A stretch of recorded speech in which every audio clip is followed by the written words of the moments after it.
Di ba, pangako nyo'y ibang Pilipinas?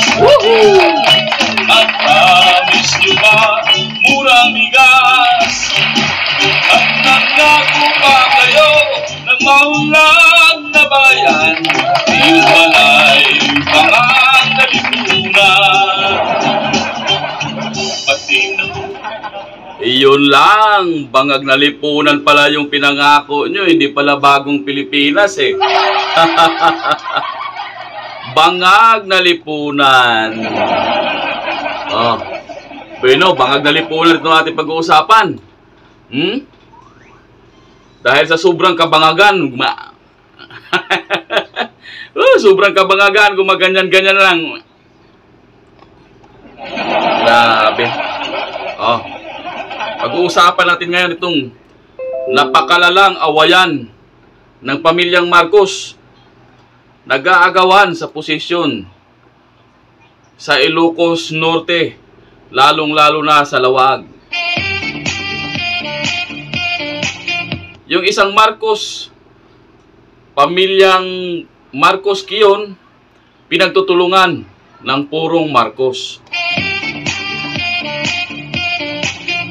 Mayor Michael Marcos Kiyon, pinagtutulungan ng Bangag Administration Marcos, kasama na dyan si Senatong Amy Marcos, especially yung anak niyang gobernador ng Ilocos. Ganyan-ganyan din. Ugi pa naman sana, kaya lang grabe. Yan, kaya imbis na bagong Pilipinas, bangag na lipunan ang kanilang ibinigay. O ito, malala na talaga. Malala na talaga ang awayan, mga kababayan. Pinag-aawayan nila ang posisyon ng mayor. Ano kayang mayroon sa posisyon ng mayor sa Lawag? Bakit nag-aaway sila sa posisyong ito? Ano ba talaga ang sadya nila? Sila ba ay para sa bayan? O sa sariling mga bulsa nila? Bibirahin ko kayo. Kasi nga mga kababayan, hindi naman sa pinag-iisipan natin sila ng masama, ha? Wala naman tayong narinig ng mga malalaking negosyo ng mga Marcos na pinagkukunan nila ng kabuhayan na magsusustain sa kanilang millionaires lifestyle. Kayo ba mga kababayan, meron ba kayong narinig na negosyo ng mga Marcoses na nagbibigay sa kanila ng magandang kabuhayan? Comment nyo nga dyan sa baba kung mayroon kayo narinig. Basta ako mga kababayan, ang alam ko lang sa mga Marcos ay mga politiko.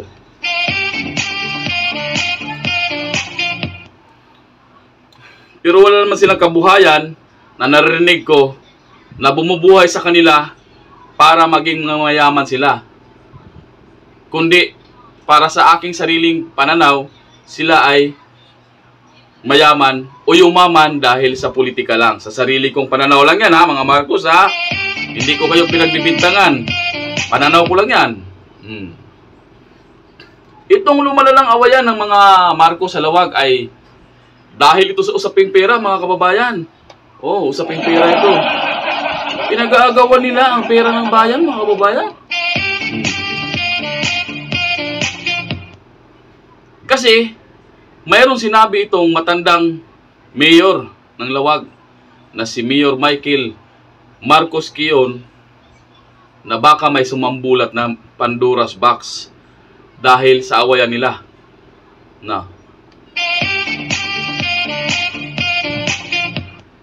At dahil nga sa awayang yan, tinanggalan ng close-in bodyguards itong mayor.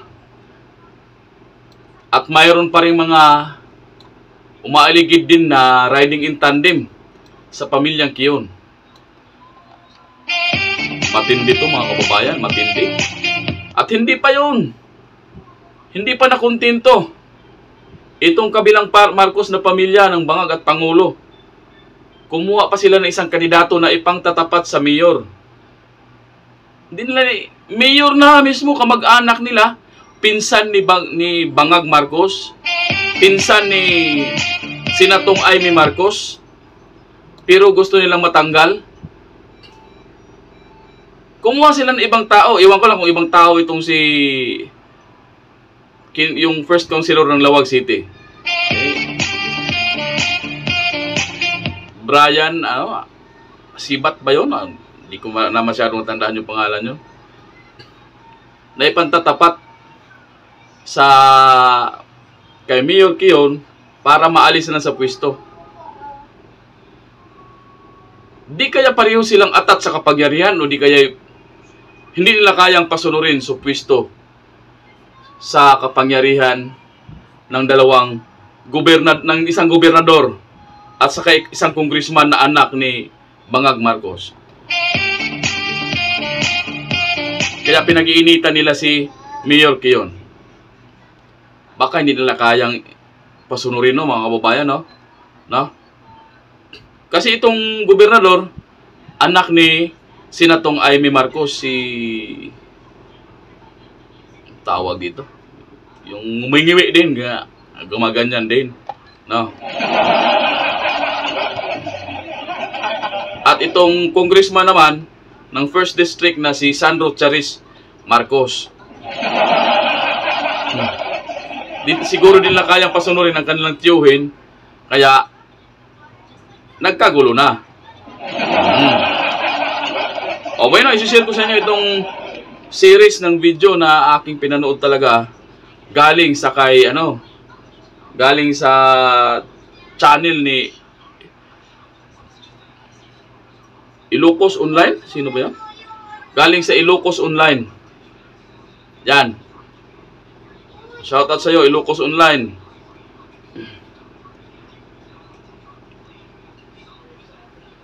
Pero bago yan, kung bago lang kayo dito sa aking channel, at hindi pa kayo nakapag-subscribe, ano pa bang gagawin natin? Pindutin nyo na ang subscribe button. At huwag nyo kalimutang isama ang bell all button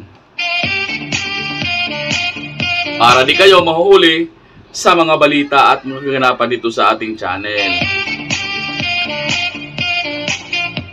At huwag nyo kalimutang pindutin na rin ang like and share button para lalong dumami ang mga kapanood nitong ating video. So yun mga bayan, ito na. Panoorin na natin. Salamat for joining us sa ating press con. Siguro may mga mainit na balita that we want to, of course, clarify lang, no? Unang-una, ayaw naman namin ng away, no? In fact, di ko nga alam bakit sobrang defensive naman ang aking tito, no? Unang-una, syempre, tito ko yan, mahal ko yan, no? Iba naman ang personal kaysa politika, kumbaga, no? So, I'll always have a soft spot for MMK. Naalala ko pa nung nagkampanya kami, nagtumakbo pa kami, di ba? So, nag-cruise pa kami ng NP Cruise. So, I don't forget those things, no? I don't forget the history. I don't forget na siya po ay aking tito. And I have respect for him, despite whatever he may do or say, no? Nakakatuwa lang na, ayun nga, sobrang defensive. Sa 36 years ko po na nandito sa mundo, usually kasi pag defensive, ibig sabihin guilty. 'Di ba? Pag nagiging emotional, ibig sabihin may natamaan ka na totoo. 'Di ba? So, yun lang. But ayoko naman isa-isahin lahat. Siguro sayang lang oras natin, no? Pag ganun. In fact, nandun lang po ako sa fiesta kasi ang gusto ko syempre batiin ang ating mga Lawagenyo na taga Metro La Paz. At simple lang naman po ang aking mensahe, no? Kasi syempre guest of honor po si Top Councilor Brian Alcid. At ang mensahe ko lang ay gumanda ba ang ating buhay noong 19 to 24? Diba? Yun lang naman. At ito po ay isang choice. Nagbibigay po kami ng isang choice sa ating mga Lawagenyo. No? Kasi in fairness, hindi naman lahat ay masama sa Lawag City. No? May mga achievements din. In fact, binanggit ko nga sa aking SOPA, di ba yung 4H nila, 4PH, na housing project sa La Paz, sa Sand Dunes. May mga nakikita pa tayong konting improvement. But overall, naniniwala po kami na kulang. No? This has been seen even during COVID, no? Nung sa pandemya, 'di ba? Lahat kayo nga kino-compare pa niyo ang Batak City ikumpara sa Lawag, 'di ba? Tapos naalala ko pa, sabi ni MMK na kasi mas maliit ang Batak City. Mas malaki naman ang budget ng Lawag, hindi ba? So, yan ang tanong po namin, saan pumupunta ang budget ng Lawag City? Lawag City is our capital. It is our largest city. They have a big budget. So where is it going? That's the question. As I said, gusto kong maging patas sa akin tito. Nakikita ko naman may mga bago silang vehicle, di ba, mga dump truck, mga vehicle na, passenger vehicle. Nakikita ko yan. So, congrats, di ba? So much to better. Lahat naman tayo dito gusto natin ng magagandang progreso at nababago sa Lawag. Ang mensahe ko lang is kulang. Kulang na kulang ang progreso sa Lawag. But we want to help. Higit sa lahat, we want to help. Sasabihin ko nga, inisip ko nga, yung transport terminal natin na laki-laki, di ba? Lupa yata ng siyudad yan. Bakit hindi tayo gagawa ng sports complex or something there? Di ba? Pareho naman kami ni MMK, ang gusto namin sports. Di ba? Imbis na magreklamo siya sa aming stadium, salamat. At si Carlos, tinext nga ako kanina kasi binago na namin yung sa stadium, di ba? I mean, kami naman, we welcome criticism. Criticism is a good thing, no? Basta constructive. Di naman yung pro-reklamo lang, tapos walang solusyon, di ba? Constructive criticism, we welcome it anytime. Kasi maganda po yan. It can make us better, improve, no? So, yun nga, my point is, happy to work with MMK. Alam naman niya na ang siyudad ng Lawag ay component city ng probinsya. His success is our success. Diba? Our success in Lawag City is his success. So, tulong-tulong na lang tayo. No? But wag naman tayo mag-credit grab. Tapos sabi pa niya na inappropriate daw ang sabi ko po sa fiesta. Yung ginawa ba niya nung 22, pinakita niya yung mga text ko sa kanya. Appropriate ba yan? Tana. Kinongratulate ko siya nung 22 kasi governor ako, mayor ko yan Whatever I do, mayor ko yan. Kahit hindi kandidato ko, kailangan katrabaho ko yan Siyempre, di naman ako ganun Wala naman akong gustong enemy or kalaban, di ba? Basta't elected ka, di ba? I work with you. Kasi wala na tayong magawa Move forward lang. So, sa amin lang ni Sandro, my God, parang waste of time naman to. Sa totoo lang, wala pa naman tayo sa campaign period. January pa lang and then nagaganito na. Yun nga, bakit naman sobrang defensive at nagpapanik na? Baka kasi alam niya, baka alangalin siya. Sorry na lang, no? But just putting it out there. So, I'm happy to, offer MMK, if they want to talk with Brian, they should talk. In fact, I welcome a debate between the two para clear. At makita ng mga Lawagenyo, sino ang gusto nila. Yan, higit sa lahat, yan ang importante. May options ang mga Lawagenyo at sila ang magde-decide, hindi kami. Okay, let us hear from Congressman Sandro Marcos also being the congressman of the 1st District. Na may imbang nga malimtami na po. Sa lahat ng mga nanonood live, good afternoon to everyone. We can see naman, medyo nagiging emotional ang aking minamahal na kasinsin.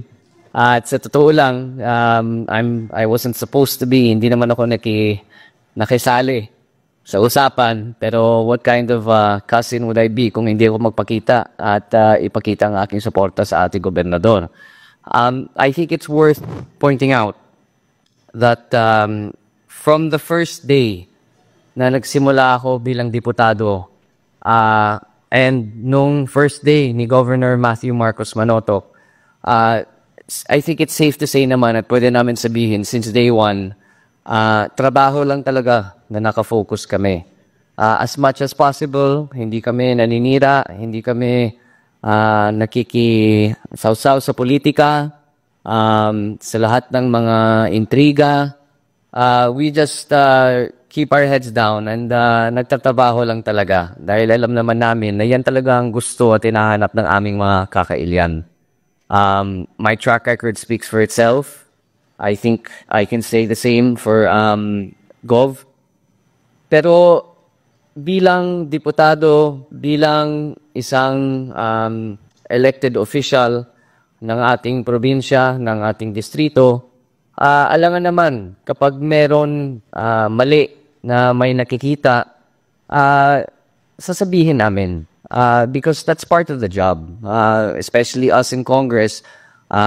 Congress as an institution has its oversight function, which means it has to monitor whether or not agencies are doing right. On a local level, dapat kahit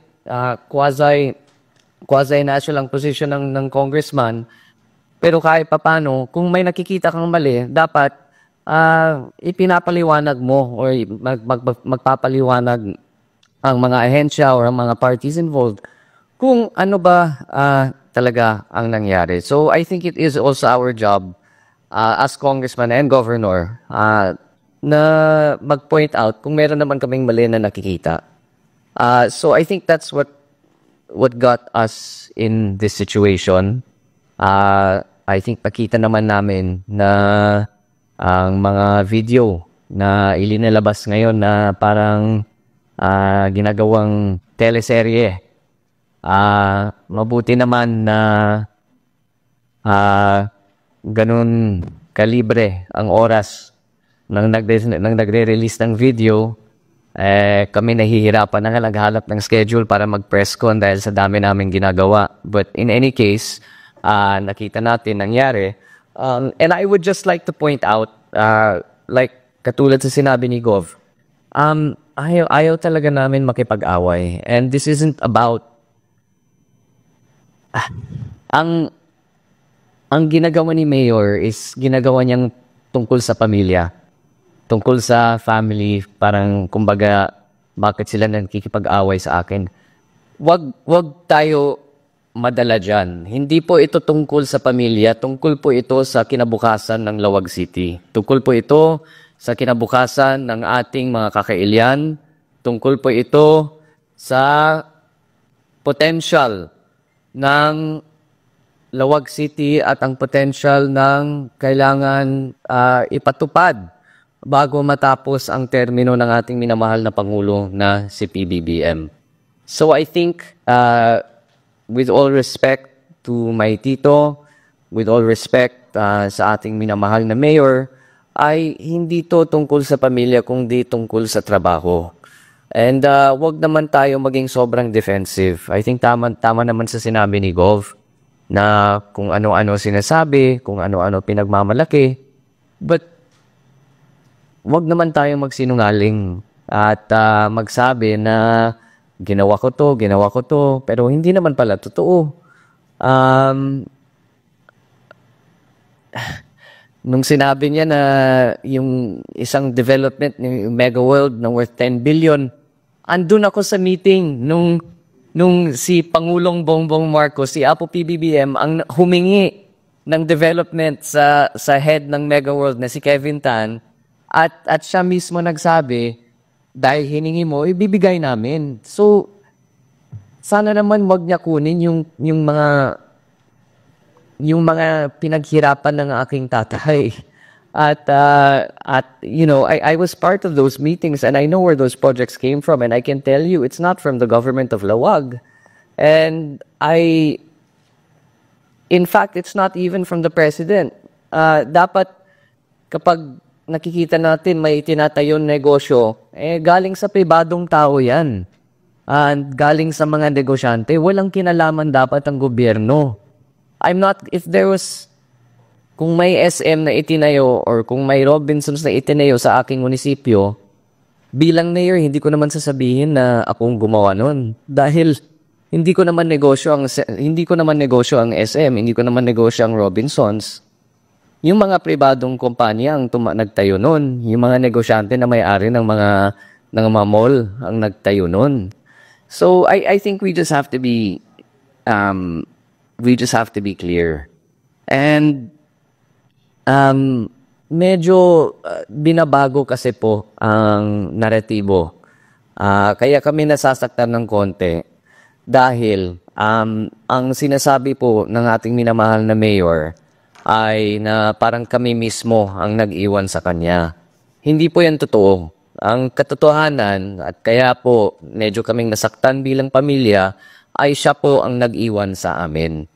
Ever since 2010, nagsasariling lakad at hindi sumasama sa pamilya. Kung napansin nyo o kung naalala nyo, tumakbo siya bilang governor. Tama po ang sinabi niya na tumakbo siya bilang governor dahil yan po ang hiningi ni Apo BBM, yan po ang hiningi ni Senadora Amy nung panahon na yan. Pero nung po nanalo siya bilang governor, nagsariling lakad bigla. Hindi na siya sumama sa pamilya. Kaya napilit si Senadora Amy na tumakbo bilang kalaban ni MMK. And Lang, noong 2010, if I'm not mistaken, Apo PBBM and Sen Aimee asked MMK to step down. Pero syempre, pag nandiyan ka na, mahirap naman mag-step down, di ba? Masasanay ka na. And hindi naman niya kasalanan yun, in fairness. Syempre, he didn't, no? And he ran against, obviously, si Senador Aimee at talo. But huwag naman sabihin na pinipilit siya at siya yung request. Huwag naman magpa-bida ng ganun. No? Let's be honest. Sa aming pamilya, baliktad ang aming problema. Di ba yung mga ibang pamilyang politiko, ang daming gustong tumakbo. Di ba? Nag-aaway na nga. Actually, Nagpabarilan. ngayon, Kasi lahat may gusto. Sa amin baliktad. Ako nga, alam niyo naman, ayoko nga sa una. 'Di ba? Si Sandro lang talaga may gusto. Siya ang weird. 'Di ba? totoo ang Out of the 8, 8 sa lahat. ang pinsan walang gustong tumakbo. 8 po kami. 8 boys. 8 Marcos boys. Zero. Siyempre, sila lang ang nagdadala ng pangalan. Kami middle name. 'Di ba? Pero 0 ang 1 lang talaga ang may gusto. Every year nagbe-beg kami. Oh, game na kayo, game na kayo. Ayaw. So, wag naman sabihin na, 'di ba, pinilit po namin siya. Gusto rin niya, nagpapaawa lang, nagpetabida lang. Miss, come on. But Ano tong gagawin niya? in any case, I think yung mahalagang dapat maintindihan ng ating mga kakailian is that marami na po kaming pagkakataon na binigay sa ating minamahal na mayor na makipagtrabaho at makipagsama sa amin. Pero every time binigyan siya namin ng pagkakataon, ng chance na sumama sa amin, iniiwan niya kami. 2010 is the perfect example. 2016. Yeah, I can speak no sa aking experience no. Pumasok pa ako nung 16, right? And then 19 sabay po kami ni MMK. Siyempre nung 19, kandidato po namin si MMK. Si Sen Aimee naman talaga ang nagtrabaho para kay MMK. To be honest, ayoko naman sabihin na i-credit masyado si Sen at i-detract masyado kay MMK. But naniniwala po ako kung wala po si Sen Aimee at hindi po ginamit ang infrastructure at ang network ng Team Marcos sa Lawag City, hindi mananalo si MMK. Diba? But soon after nung nanalo po siya, wala. Nagsarili. Kaya nagalit si Sen sa kanya. Kasi, I'm sure, I don't want to name names, but you will know if you do the research. May attorney nga nagaling dito na linagan ni Sen doon para sa kanya. Para sa kanya, para makatulong kay MMK kasi alam niya, kailangan niya ng tulong kasi syempre, first time ang Marcos sits in Lawag City. No? So, sayang na sayang, no? Nasasayangan po kami kasi, yun nga, first time we had this opportunity, no? Higit sa lahat. Ang laki ng oportunidad na pagandahin ang Lawag City. And 6 years, what do we have to show? Ito ng mga Marcos, tinanggalan nila ng close-in bodyguards, si Mayor Michael Marcos Quezon. Ito mga kabayan, mainit na mainit si Mayor Michael Marcos Quezon dahil tinanggalan siya ng close-in bodyguards. Panoorin natin. Why don't you film me saying that? Film me saying that you make tanggal my security. Imagine that for the first time since 2019. I want the security ako. This is still the mayor of Lawag. Good, take a video. He's not just a candidate. Haan lang ang isu na kandidato. Mayor No, Pilot it Lawag. cannot be like this. I'm telling you, don't do that. You cannot do this. I'm warning you. Sir, actually we are providing area security. We only... So why do you take tanggal my security?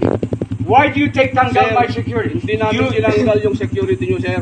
We are providing My area security is sir. tanggal. You removed my 3 close-in security and they were sent to the region. Sir, I have no authority to tanggal yung mga security nyo, sir. We are only stick on the rules on COMELEC, sir. We No. are on the COMELEC. There are politicians who have kept their security. There are politicians. No, it's because of the region, and it's because I know of the first district. It's because of the first district. The first district has made my security tanggal. Pagbigyan tayo, pero idaan po natin doon, Stop sir, it! sa ano, sa Okay. pag... You know, I've had enough of this. I've had enough of being treated like this. You remove my clothing, then you remove my mobile patrol, then you remove my other security. I know it's not you. I know that it was the region who did it. I know. As we can see, sir, we are providing area security. As a matter of fact, sir, you can see policeman. We are providing all candidates, sir, as our mandate. We are providing area security. As to the close-in security, sir, hindi po namin pwedeng hayaan magbigay. Idadaan po natin ito, sir, sa sa legality. Ito pa mga kababayan, dahil sa malalang awayan nila, nakakapagtaka. Sabi ng tiyuhin nila, sabi ng tiyuhin ni Charis na mayroon pa daw mga riding in tandem na umaaligid sa kanila. That there was a policeman who went to a particular barangay. I won't mention the name of the barangay, but he went to this barangay and he was telling people that he was there on my orders and the orders of my wife, Monette Soriano, that we gave him instructions. He had a list of our coordinators in that respective barangay, and he was asking people where the houses of those coordinators were, and that it was my order and it was the order of Monette Soriano for him to do what he did. We are shocked that, and this policeman is in full uniform. We have pictures of him and we even have his name. And he really went to people in this barangay and was asking people specifically where the houses of those coordinators were. Now, I'm shocked that the policeman did it so openly in uniform, and we were able to take a picture of him and we were able to get his name. Now, this begs the whole question about my security. Let me repeat again.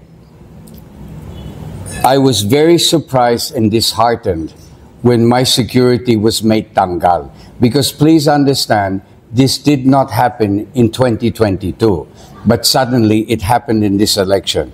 And I've already told you the manner in which it happened, the way they made tanggal my security one section after another. Now, because of that, the Philippine National Police are stating that they are making me bantayan for my own security.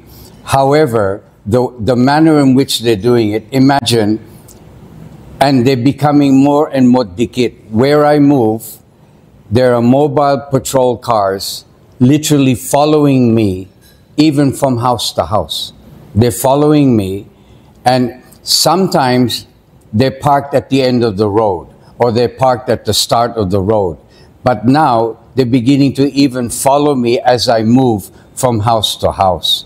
Okay, now, they're claiming that they're doing that in order to secure me. If that's the case, there are also people masked people riding in tandem going near me as I move. If they're out to secure me, why are they allowing these people riding in tandem to be watching us also and to be moving within their perimeter of the mobile patrols? This is why it begs the whole question, why is it becoming like this? Why are the PNP, the mobile patrols, are even getting closer to me as I campaign? And why are they not doing something about the people, the masked people riding in tandem, who are also circling us and watching what we're doing as well? And also about this policeman going to this respective barangay and claiming that he was asking questions and that I was the one that gave him instructions and that it was my wife, Manette Soriano, who gave him instructions. I'm sorry that I have to bring this out, but I have no recourse but to bring this out because what's beginning to happen is not a good reflection on the Philippine National Police. Kita nyo mga kababayan, narinig nyo ba yung sinabi ni Mayor Michael Kiyon? Walang pagkakaiba, magkakapareho ang pinagagawa. Hindi lang sa kanya, pati sa iba pang mga politiko. Tinatanggalan, lalong-lalo na tingnan nyo si BP Sara, tinanggalan ng close-in bodyguards, pinalitan ng mga bodyguards. Yung iba pa, ganun din ang ginawa. Sa bagay, hindi naman nakakapagtaka kasi kita nyo nga, pinsan na nila yon. Pinsan na ni Marcos yun, ni Bangag Marcos yun, si Mayor Michael Kiyon. Tiyuhin na yun, ni Matthew Manutok, Gobernador Bangag Manutok din. Ngiwi-ngiwi din. At ni Sandro Charis Marcos, tiyuhin na nila yun. Pero tinanggalan din ng close-in bodyguards. So iisa lang. Magkakapareho ang design ng kanilang mga gawain. So yon mga kababayan, ano anyong masasabi? Ito ba ay awayan sa pera o nag-aagawan sa posisyon? Sa bagay, ano bang pinagkakaiba niyan? Kung may posisyon, may pera.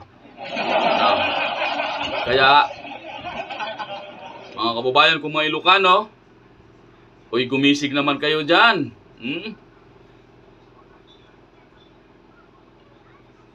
Pilitin nating mabago ang ating bansang Pilipinas. Suportahan natin itong mga inendorso ni dating Pangulong Rodrigo Duterte. Dahil naniniwala ako at ang maraming Pilipino, lalong-lalo na yung nag-endorso si dating Pangulong Rodrigo Duterte na itong mga politikong ito, yung mga kandidatong ito ay magpapabago sa Pilipinas. So yun lang, maraming salamat sa inyong panonood. Don't forget to like, share, and subscribe.